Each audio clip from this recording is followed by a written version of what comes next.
好，来关心的是，这个桃园连续3天大规模失电，影响上万户。市长张善政是批评这能源政策无路用。经济部长王美花是强调讲，主要是设备坏去，唔是欠电，大家爱就事论事，千万唔通乌白看。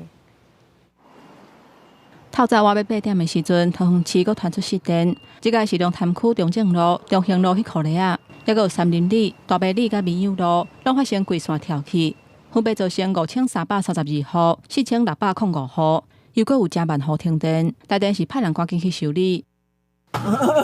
用电用多就会不会担心啊。早上我们就做事做一做的时候，它就突然整个灯关掉熄掉了。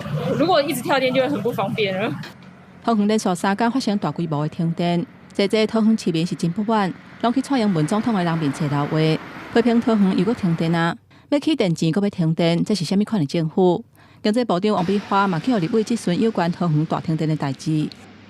桃园是配电的设备坏掉哈，跟供电的系统没有关系。那张善政说能源政策荒腔走板，有这件事情吗？桃园的这个事故哈，跟供电完全没关，所以我想大家就事论事。上位的能源政策有问题，让台电的财务不健全，让它整个系统维护的这个整个基础设施都没有办法做到位。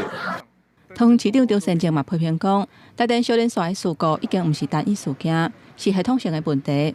呼吁热清朝新政府一定要好好面对过去8年蔡政府乌落无济能源政策。记者综合报道。